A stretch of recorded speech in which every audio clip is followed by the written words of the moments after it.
Jóvenes, muy buenos días. Continuando con la explicación de Manual Tarifario SOA, ya evacuamos entonces el capítulo tercero, que es donde hablábamos de las cirugías. Ahora vamos con el capítulo cuarto. Ese capítulo cuarto me habla de los procedimientos de ayudas diagnósticas. Esos procedimientos de ayudas diagnósticas, como les había dicho en el video anterior, no se liquidan por grupo quirúrgico, sino que tienen el factor, directamente el factor. Entonces, ¿qué vamos a hacer? Si yo les pongo a ustedes el ejercicio del año 2020, vamos a tomar el salario de ese año, lo dividimos entre 30, así obtenemos el salario diario, que es lo mismo que venimos haciendo, y lo multiplico por ese factor que me va a dar el procedimiento. Miremos cómo aparece en el manual tarifario. En el capítulo cuarto empieza con los laboratorios. Los laboratorios entonces empiezan en el artículo 21. Y miren que tenemos que el código, el nombre del procedimiento y el factor. ¿No es cierto? Aquí ya no estamos trabajando con grupos quirúrgicos.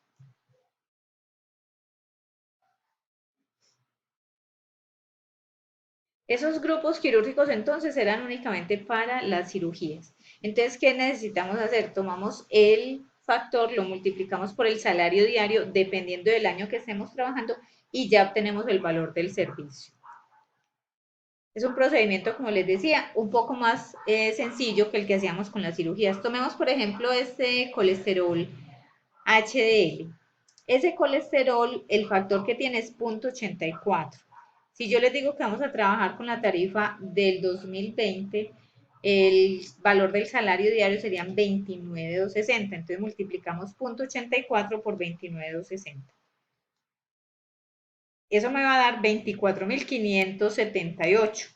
Recordemos que tenemos que aproximar, o sea que nos quedarían 24.600. ¿De dónde saqué ese valor? De multiplicar el factor por el salario diario. Después sigue el artículo 22 y ahí vamos a encontrar las patologías, estudios anatomopatológicos, estudios con tinciones de rutina se llama. Luego en el artículo 23 vemos los procedimientos de radiología, entonces ahí vamos a encontrar todos los rayos X.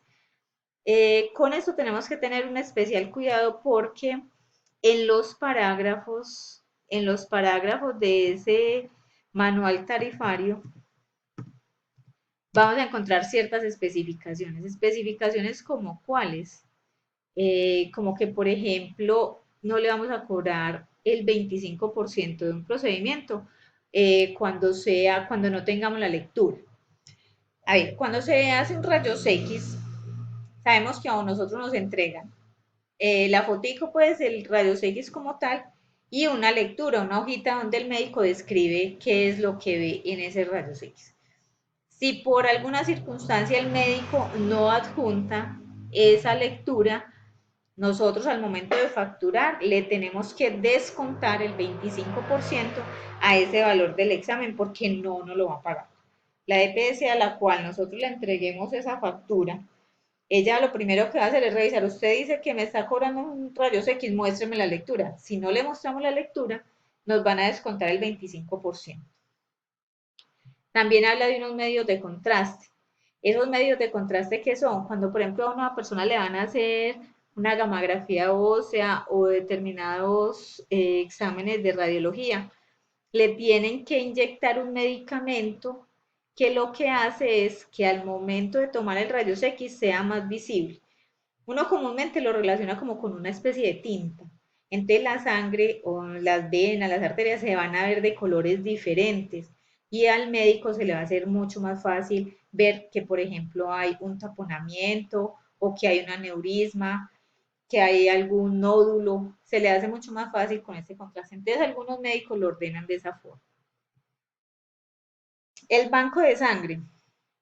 Como les había dicho en el video anterior, con el banco de sangre hay que leer muy bien esos parágrafos porque me está especificando varias cositas. A ver, cuando a una persona le van a hacer una transfusión sanguínea, a esa sangre hay que hacerle unos exámenes para ver que no esté contaminada, ¿no es cierto? Entonces, ¿qué le tienen que hacer? VIH, hepatitis, varios exámenes.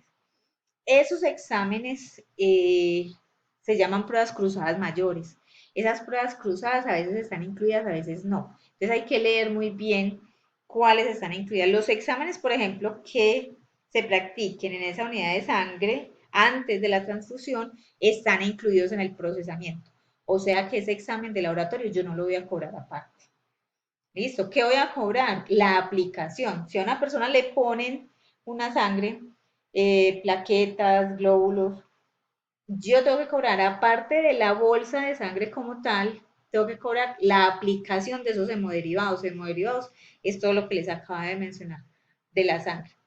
Entonces ya van dos cosas, la sangre, la aplicación y la unidad de glóbulos.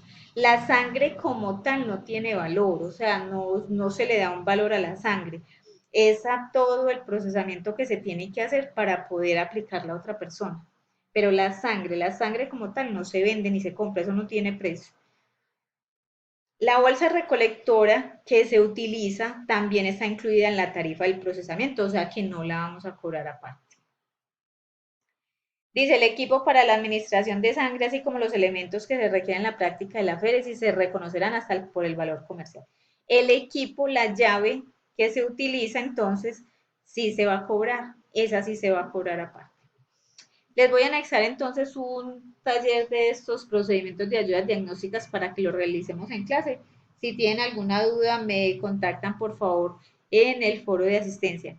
Recuerden que para cada examen que ustedes busquen, tienen que ir hasta la parte final del artículo y mirar los parágrafos, porque en los parágrafos se especifica gran parte de la forma de facturar este tipo de procedimientos.